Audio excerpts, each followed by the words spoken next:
Google as an AI-first company. A while ago now, Google announced that it had become an AI-first company. While that may sound like meaningless marketing babble, the truth is that this determination actually has huge potential repercussions for marketers, businesses, and SEO. Firstly, what does Google mean by this? Meet the new, smarter Google. You might think of Google as a search-first company. The first product that Google provided was a search engine, and that is still what most of us associate with the company. Traditionally, Google's search engine did not work much like an AI. Rather, search worked by attempting to match search terms with the content in an article. This is why the advice for SEOs was to insert lots of key phrases into their articles so that Google's spiders could read that content and quickly identify that it would be a good match for what the person was searching for. As we all know, this didn't work out perfectly for Google. Lots of unscrupulous marketers abused the system by inserting hundreds of search terms into every article, which in turn meant that content Google would show to the user would be garbled and unreadable. That's why, over time, Google has begun to work more and more like an AI. Now, Google no longer attempts to look for exact keyword matches. Instead, Google tries to answer questions that you ask it. It does this by trying to understand what the user is looking for along with the context, and then to provide relevant answers through its search. RankBrain. Google is able to do this through machine learning. Specifically, it uses a form of natural language processing, which Google refers to as RankBrain. RankBrain is at least partly responsible for helping Google to cope with phrases and words that it hasn't seen before. If RankBrain identifies a word it isn't familiar with, then it can guess what it might mean based on context and based on its usage elsewhere.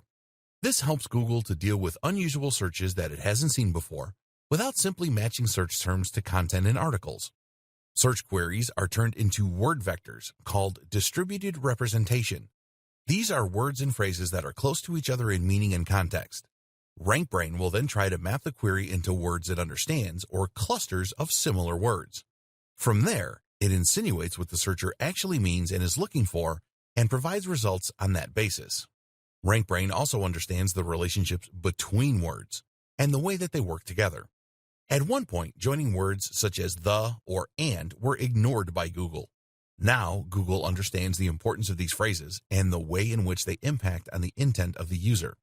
Like all the best machine learning algorithms, RankBrain attempts to improve over time and adapt to users. It can see which results get clicked the most and thereby know when it is doing well and when it is getting things wrong.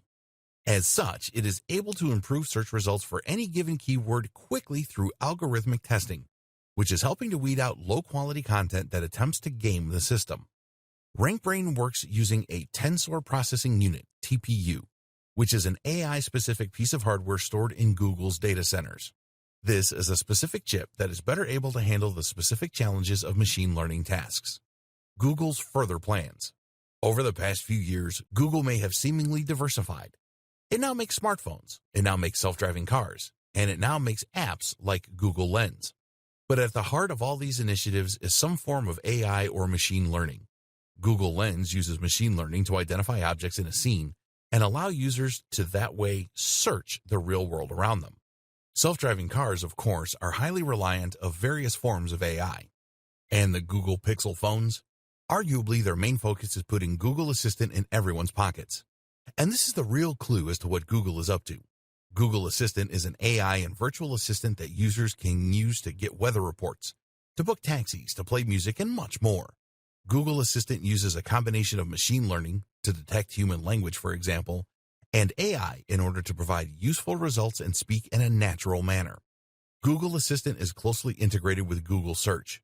You can ask Google Assistant a question like, "Who started Iron Man?" and it will give you a natural answer.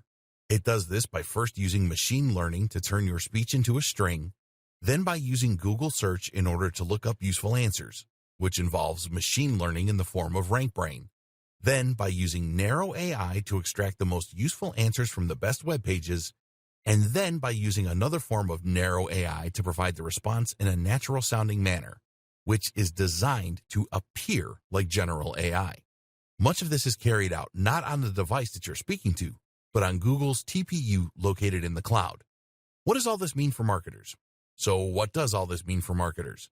Simple. It means that Google wants to be able to understand your content and extract the most useful information. It no longer wants you to use rigid keywords, and it wants you to prepare for a more voice-driven form of search.